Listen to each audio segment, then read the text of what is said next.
le contenu du livre, et je vais aller jusqu'en Russie, là où il est mort, en octobre 41. Et ce qui est curieux, c'est qu'il est mort le 20 octobre 1941, il a 77 ans jour pour jour. Étonnant, hein, comme synchronicité. Oui. Et vous me disiez même que votre livre, effectivement, est paru le 20 octobre dernier, il y a pile un an jour pour jour. Bon.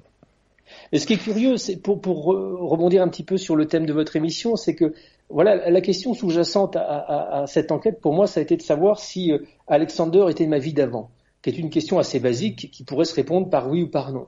Et en fait, au fil de mon enquête, j'ai découvert que c'était compliqué de trancher de façon absolument certaine sur cette question, et que, en définitive, c'était peut-être passé à côté de la chose la plus importante de cette expérience que j'ai vécue.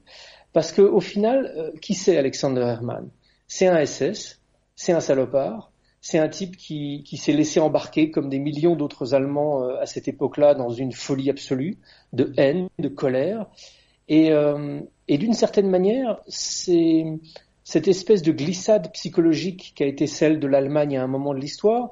Elle est d'actualité. Elle est d'actualité aujourd'hui, hier, sans doute demain malheureusement. Il y a toujours des moments où sur notre planète, de façon collective, on a tendance à faire les mauvais choix et par flemme, on se laisse aller à la facilité en disant bon bah finalement si ça va pas bien dans ma vie, c'est la faute des autres, c'est la faute des étrangers, c'est la faute de telle catégorie professionnelle ou sociale ou culturelle. Et c'est dans ce sens que j'ai voulu mener cette enquête et puis surtout la publier sous forme de livre parce que je pense qu'on a tous en nous des mémoires différentes.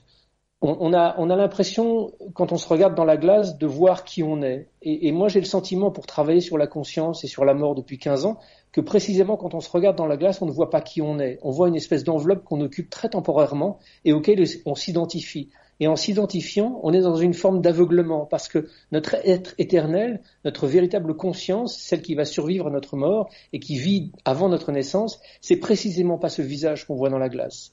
Il y a quelque chose en nous qui est éternel, mais ce quelque chose en nous, on s'y connecte trop peu dans notre quotidien. On l'oublie dans notre quotidien. On met en priorité le fait de trouver un bon boulot, le fait de se faire plaisir, le fait de consommer, le fait d'être un être humain fonctionnel dans cette société, et on en oublie peut-être la raison pour laquelle on s'est incarné. On en oublie peut-être la raison pour laquelle on vit aujourd'hui. Et si on vit, si notre existence a un sens, à mon avis, mais là je vous livre une opinion personnelle, hein, c'est plus du journalisme, là c'est vraiment mon cheminement et ce qui m'a amené à comprendre.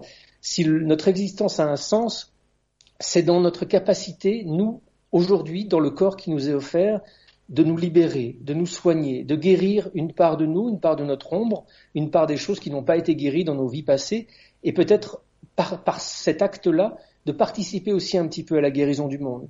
C'est vraiment ce que j'ai ressenti très intuitivement à travers toute cette enquête, au-delà de l'enquête presque policière proprement dite que j'ai faite depuis les banlieues de l'Est de l'Allemagne jusqu'à la Russie, c'est aussi cette idée qui est sortie et qui m'a paru importante. Moi, je suis fasciné par cette question de la conscience depuis que j'ai ramassé le corps de mon frère mort dans un accident de voiture en Afghanistan il y a 17 ans.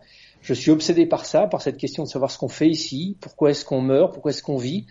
J'ai eu le sentiment de découvrir que voilà, notre existence avait vraiment un sens, mais pour ça il faut faire un pas de recul, il faut faire un pas de retrait et arrêter de s'identifier avec ce monde de matériel et de matière qui nous fascine tant et auquel on s'identifie trop. Pardon, je pars un petit peu sur une route de traverse peut-être, mais ça me semblait important d'être précisé. C'est très intéressant puisqu'effectivement dans cette émission, on essaye d'explorer la conscience, les états de conscience. Et justement, la question que je voulais vous poser, c'est que nous apprennent ces cas et que vous nous appreniez votre cas, que vous a appris votre cas sur l'au-delà. Est-ce que vous avez pu tirer des conclusions? Et manifestement, c'est ce que vous venez de nous révéler.